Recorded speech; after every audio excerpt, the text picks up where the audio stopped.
Hi అండి, నమస్తే. Welcome back to my channel. ఈరోజు మన వీడియోలో ఎండతో పని లేకుండా సగ్గుబియ్యం వడియాల్ని ఏ విధంగా ప్రిపేర్ చేయాలో నేను ఇప్పుడు చూపించబోతున్నాను. ఇవి చాలా క్రిస్పీగా అండ్ చాలా క్రంచీగా ఉంటుంది, బాగుంటాయి టేస్ట్. ఇలా చేసుకుని మనం ఒక సంవత్సరం పాటు కూడా డబ్బాలో స్టోర్ చేసుకుని ఉంచుకోవచ్చు. చూస్తున్నారు కదా, మనకి చాలా క్రిస్పీగా ఉంటున్నాయి కదా. ఇప్పుడు మనం లేట్ చేయకుండా మన వీడియోలోకి వెళ్ళిపోదాం. నా వీడియోని స్కిప్ చేయకుండా చివరి వరకు అయితే చూడండి. ఇప్పుడు మనం దీనికోసం అయితే ముందుగా ఒక గ్లాసు సగ్గుబియ్యం అయితే నేను తీసుకుంటున్నాను. మీరు బౌల్తో కానీ ఏ విధంగా అయినా సరే మెజర్మెంట్ తీసుకోవచ్చు. నేనైతే ఒక గ్లాస్ నిండుగా సగ్గుబియ్యం తీసుకొని ఒక బౌల్లో వేసుకొని నీట్గా వాష్ చేసుకుంటున్నాను. సగ్గుబియ్యం నానబెట్టే ముందు 1-2 సార్లు కొంచెం వాష్ చేసుకుని నానబెట్టుకున్నారంటే బాగుంటుంది. ఇలా చూసినా కదా, ఒకసారి కొంచెం ఇలా కలిపి ఆ వాటర్ అంతా వంపేసి ఇప్పుడు అదే సగ్గుబియ్యంలోని మంచినీళ్ళు వేసుకొని ఒక 3 to 4 hours అయితే నానబెట్టుకోవాలి. ఇలా నానబెట్టుకున్న తర్వాత మీకు చూపిస్తాను. సగ్గుబియ్యం అనేది కొంచెం ఉబ్బి మనం ఇలా చేతితో చిదిమామంటే కొంచెం మెత్తగా అవుతుంది. అలా అయిందంటే మనకి ఆల్మోస్ట్ సగ్గుబియ్యం నానిపోయినట్టేని.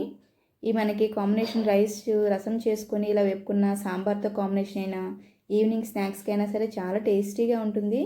చూస్తున్నారు కదా, మన సగ్గుబియ్యం అయితే ఆల్మోస్ట్ మనకి నానిపోయింది. ఇప్పుడు ఆ వాటర్ని అంతా కూడా వంపేసుకొని పక్కన పెట్టుకోవాలి. ఇప్పుడు స్టవ్ ఆన్ చేసి ఒక మందపాటి గిన్నె అయితే తీసుకుంటున్నాను. కొంచెం అడుగంటకుండా చూసుకోవాలి కాబట్టి కొంచెం మందంగా ఉండేటట్టు తీసుకోండి. మనం ఏ గ్లాస్తో అయితే సగ్గుబియ్యం తీసుకుంటున్నామో అదే గ్లాస్తో 4 గ్లాసులు మంచినీళ్ళు అయితే వేసుకుంటున్నాను. మీరు బౌల్తో తీసుకుంటే ఆ బౌల్ కొలతలతో మీరు తీసుకోండి. ఏ విధంగా కొలతలు వేసుకుంటే ఆ విధంగానే వేసుకోండి. నేను గ్లాస్ తీసుకున్నాను కాబట్టి 4 గ్లాసులు నీళ్ళు వేసుకుంటున్నాను. వీటిలో రుచి సరిపడా సాల్ట్ కూడా వేసుకోవాలి. సాల్ట్ కొంచెం తక్కువనే పడుతుంది, చూసుకొని వేసుకోండి. సాల్ట్ వేసిన తర్వాత మనం ఆల్రెడీ నానబెట్టి పక్కన పెట్టుకున్నాం కదా సగ్గుబియ్యాన్ని, అవి కూడా ఇందులోనే ఇలా వేసేసుకోవాలి. ఇలా వేసుకొని మొత్తం నీట్గా కలిపేసుకోవాలి. ఈ ప్రాసెస్ అంతాను లో ఫ్లేమ్లోనే ఉండాలండి కాసేపు. మళ్ళీ అడిగంటిందంటే బాగోదు, టేస్ట్ అనేది మాడు వాసన వస్తుంది కదా. ఇలా కలుపుకున్న తర్వాత మనం ఆల్రెడీ సాల్ట్ వేసుకున్నాం కదా, మీకు ఇప్పుడు ఒకసారి చెక్ చేసుకోండి సరిపోయిందా లేదా అన్నది. వీటిలోనే 1 టీ స్పూన్ జీలకర్ర, అలాగే పచ్చిమిరపకాయల్ని మిక్సీ పట్టుకొని కూడా వేసుకోవచ్చు, లేదంటే కచ్చపచ్చగా జంతుకుని వేసుకోవచ్చు. నేనైతే ఇలా కొంచెం కచ్చపచ్చగా దంచుకుని ఈ విధంగా అయితే వేసుకుంటున్నాను. ఇలా వేసుకుని కంటే ఇందులో కొంచెం పచ్చిమిరపకాయలు కొంచెం ఎండుమిరపకాయలు కూడా వేసుకోవచ్చు, అలా కూడా టేస్ట్ బాగుంటుంది. ఇవన్నీ వేసుకొని ఒక 10 టేబుల్ స్పూన్ నువ్వులు కూడా వేసుకోవాలి. నువ్వులు వీడియోలో క్లిప్ అయితే మిస్ అయ్యింది. ఇవన్నీ వేసుకొని బాగా కలుపుకోవాలి. ఇప్పుడు చూస్తున్నారు కదా, మనకు పచ్చిమిరపకాయలు వేసిన తర్వాత కలర్ అనేది గ్రీన్ కలర్లో కొంచెం టర్న్ అయింది కదా. ఇలా కొంచెం బాగా మరిగే వరకు కూడాను హై ఫ్లేమ్లో పెట్టుకొని కలుపుకుంటూనే ప్రాసెస్ అంతా చేస్తుండాలి. ఇప్పుడు మీకు వీడియోలో చూపిస్తున్న విధంగానే మనకు వాటర్లా ఉండేదంతాను కొంచెం చిక్కబడి కొంచెం దగ్గర అయ్యే వరకు కూడాను ఈ విధంగా అలాగ హైలో పెట్టుకుని ఈ విధంగా అలాగే చేస్తూ ఉంటాను. మనం చూస్తున్నారు కదా, ఇంతకు ముందుకి ఇప్పటికి కలర్ చేంజ్ అయింది కదా. మీకు జూమ్ చేసి చూపిస్తున్నాను చూడండి.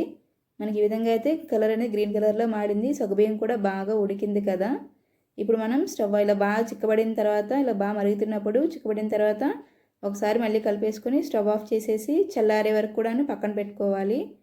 ఈ విధంగా చిక్కబడిన తర్వాత స్టవ్ ఆఫ్ చేసేసుకుంటున్నాము. ఇది బాగా చల్లారిన తర్వాత వేసుకోవాలి. ఇది వీటిపైన మనకి నార్మల్గా బట్టల షాప్లో ఇచ్చే బట్టల కవర్లో కానీ కట్ చేసి ఇలా ఓపెన్లా చేసుకొని, లేకుంటే మీ దగ్గర ఏదైనా పాలిథిన్ కవర్స్ పెద్దగా ఉంటా సరే వాటిపైన కానీ ఇలానే వేసుకోవచ్చు. ఇలా కొంచెం కొంచెం ఒక వేరే బౌల్లో ట్రాన్స్ఫర్ చేసుకొని ఇలా కవర్ని చూస్తున్నారు కదా, నేనైతే నా దగ్గర కవర్ ఉంది ఇలాంటిది. మీ దగ్గర ఇలాంటి కవర్స్ లేకపోతే బట్టల కవర్ని ఓపెన్ చేసి 2-3 కవర్లు జాయింట్లా చేసి కూడా వేసుకోవచ్చు.